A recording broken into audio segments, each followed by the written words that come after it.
Assalamualaikum warahmatullahi wabarakatuh. Salam sejahtera teman-teman dan dosen pembimbing Bapak Ahmad Syukran SHMH yang saya hormati. Hari ini saya Galuh Widya Chandra dengan nomor NPM 22742011001609 akan membahas topik yang sangat penting, yaitu perlindungan hak asasi manusia dalam konstitusi. Hak asasi manusia merupakan fondasi utama dalam kehidupan bernegara yang bertujuan untuk melindungi martabat dan kebebasan setiap individu. Konstitusi sebuah negara berperan sebagai dasar hukum yang menjamin dan mengatur perlindungan hak asasi manusia. Dalam presentasi ini, saya akan melihat bagaimana konstitusi Indonesia, khususnya yang mengatur dan memastikan hak asasi manusia dihormati dan dilindungi.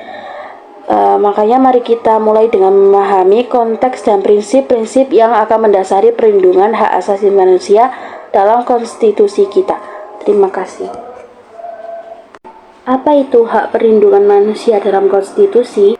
Perlindungan HAM dalam konstitusi memberikan jaminan keamanan dan kebebasan individu dari ancaman, diskriminasi, serta perlakuan yang tidak adil. Konstitusi Indonesia memastikan setiap individu memiliki hak untuk hidup, berkeyakinan, berpendapat, dan berpartisipasi dalam kehidupan sosial dan politik. Hak-hak ini meliputi kebebasan beragama, hak atas pekerjaan, pendidikan, dan perlindungan hukum. Dengan jaminan konstitusional ini, diharapkan setiap warga negara dapat hidup dengan aman dan bebas dari kekerasan serta diskriminasi. Tujuannya menciptakan masyarakat yang menghargai hak kebebasan setiap individu. Dengan demikian, diharapkan tercipta masyarakat yang adil, sejahtera, dan menghargai hak-hak asasi manusia lainnya. HAM sebelum kemerdekaan.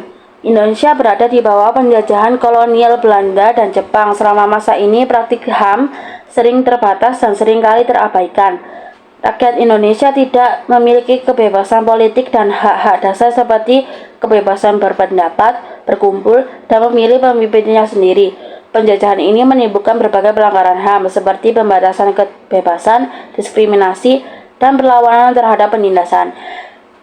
Lalu partisipasi Indonesia dalam HAM. Setelah merdeka, Indonesia aktif berpartisipasi dalam berbagai upaya internasional untuk melindungi HAM, seperti Indonesia terlibat dalam pembentukan PBB dan mengadopsi Deklarasi Universal HAM.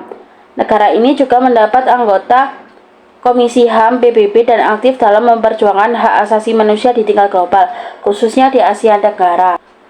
Perkembangan HAM pada masa demokrasi parlementer 1950-1959. Pada masa ini, Indonesia menerapkan sistem demokrasi parlementer. Meski ada kemajuan di bidang politik dan kebebasan, pelaksanaan HAM belum sepenuhnya optimal. Pemerintahan masih kerap mengalami konflik internal, seperti pemberontakan Parmesta dan pemberontakan Darul Islam. Meskipun konstitusi menjamin HAM, pelaksanaan di lapangan masih terhambat oleh ketidakstabilan politik.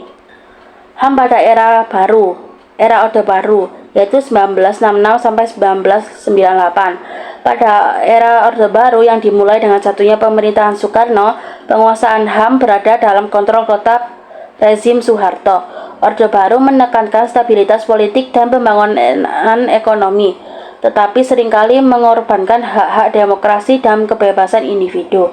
Kritik terhadap pemerintah dibungkam dengan tindakan represif seperti penghapusan partai politik oposisi, pembatasan kebebasan pers, dan pelanggaran HAM berat, termasuk pelanggaran Timur-Timur. Rezim ini menegaskan kontrol ketat, tetapi di sisi lain memicu ketidakpuasan dan gerakan reformasi di akhir periode.